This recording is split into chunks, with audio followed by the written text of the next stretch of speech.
Now second is we call the 10 endowments, so 10 conditions. So 10 conditions I can divide into two things. The first 5 conditions need to be self-contained. You need your own 5 conditions, and the 5 conditions depend on the other things. Yeah? So first, self-condition to practice Dharma, what recommend is like first, one need to be born human. Yeah? To be born human, we all know 4 point of view, like a cause, example, number, nature point of view, how hard to be born. So we're lucky to be born human. That's the first one. And the second, born, not just born in human, be born in the right place where there's a opportunity to practice Dharma, where there's opportunity to hear the Dharma. Yeah. So even this world, not many places that you can't hear the Dharma. So we usually call the born in a central location. Central location we describe in 2 ways: geographically central location and spiritually central location. 2 things. Geographically central location means like India. India is a geographical central location. The reason is like a Buddha's kind of a teaching saying like each kind of eon, like era, certain number of Buddha appears, and then there's like a dark eon, non-Buddha will come, and then again a light eon comes, and then certain number of Buddha comes. So this eon right now is we call the excellent eon. So in this excellent eon, 1,002 Buddha are going to appear, to one after another, turn wheel of Dharma. So all these 1,000 Buddha going to appear in India. Yeah. So where like a present our Buddha is a Buddha Shakyamuni. So Buddha Shakyamuni is the 4th Buddha. Yeah. Before him, 3 Buddha already came.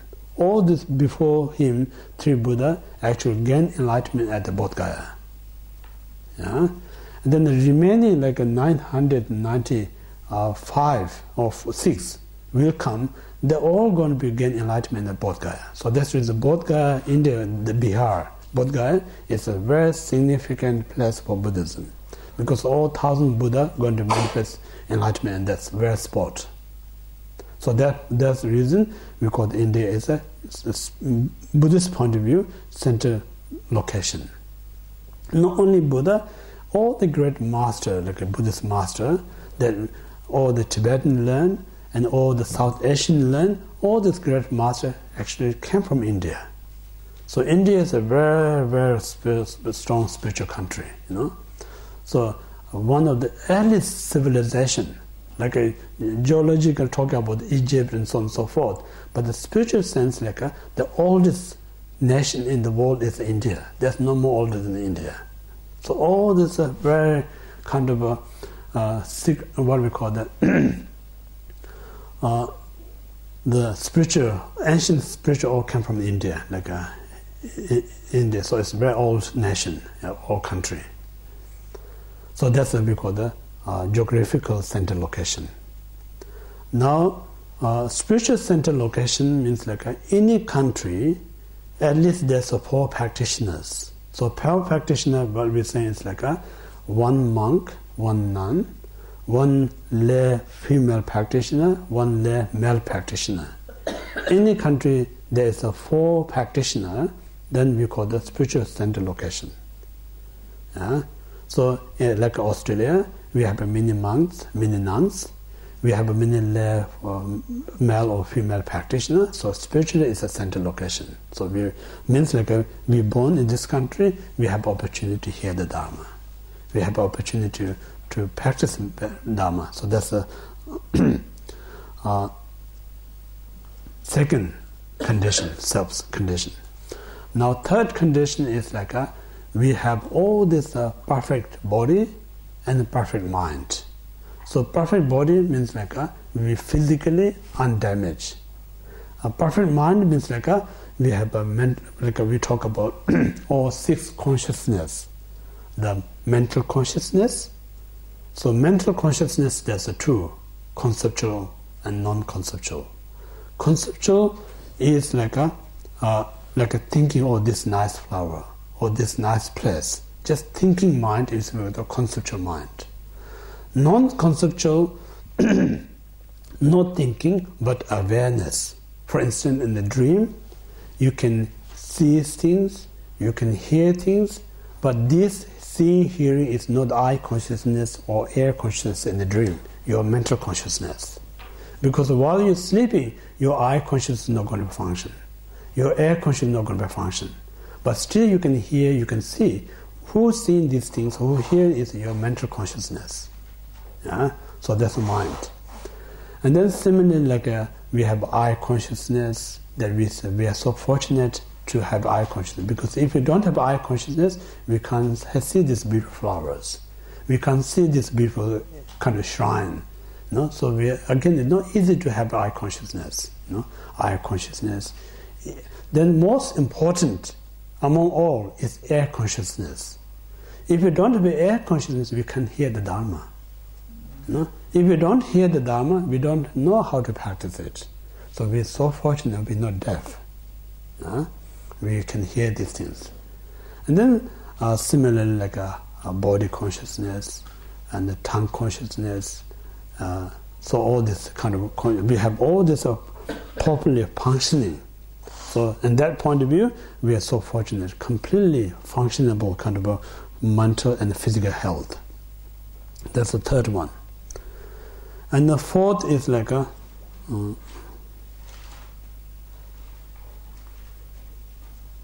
fourth one is like we are fortunate.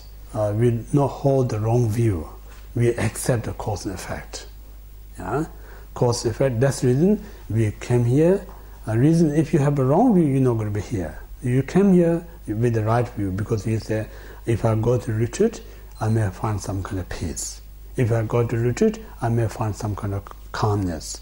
If I go to retreat, it may give me some kind of happiness. So we believe they're going to achieve something. So it means like a right view, because I'm putting this effort, so this effort going to bring me the result what I'm seeking for. So that is the right view. So many being out there, if you research lots of people, they don't have that view. No? So in that way, we are so fortunate that this view to believe in cause and effect. And then that's the fourth one, yeah. And then the fifth one is like we have a kind of respect the Dharma. Yeah, Dharma means like respect the Dharma means like not because we're a religious person, not because we're a spirituality person, because the Dharma is such a makes sense. You know, really scientifically describe things, how things works. So that's the reason like something that you believe out of your through kind of a wisdom where really knows, no one kind of influence to you, but you own your mind investigate it, your own mind examine it, and then you say this is the really kind of logical, very scientific. So when you discover your own mind values something, no one can change your mind. But if you not discover yourself, somebody says it's good and recommend it, and you go and they feel good, and then somebody else come along and say other things. That's the reason sometimes the people just a kind of a spiritual, what do we call that, shopping around. Yeah? It's okay that you can do it, but the most important is one must develop our own mind to really to realize the value of what you practicing it. So this is sorry. Window shopping. Window shopping, yeah, that's right. So you have a faith to the Dharma. So these five is a self-condition. To practice Dharma, you need to have these five. If you miss one of five, you still not fully condition yourself to practice Dharma. So in this way, we have to check ourselves. Do I have all these five? Or do I don't have all these five? If you don't have one of these five, it's good to create. Then make them have completed. So that's the five self-conditions.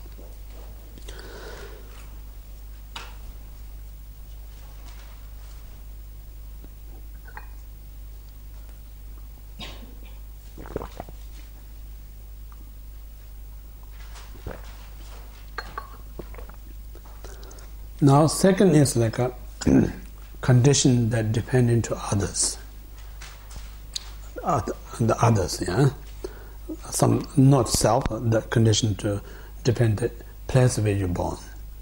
Means like first I mentioned like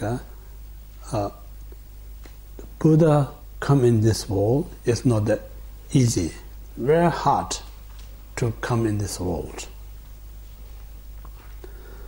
How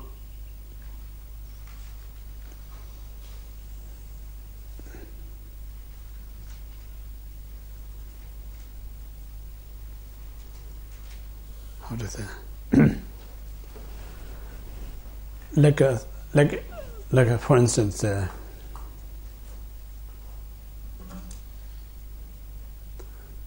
Australia, for instance, it's new nation, only 200 years old history.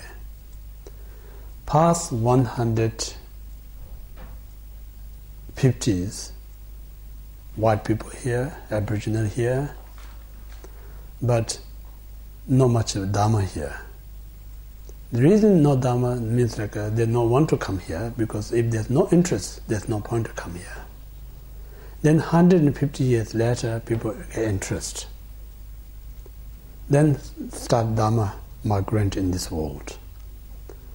So how long it takes to bring Dharma in?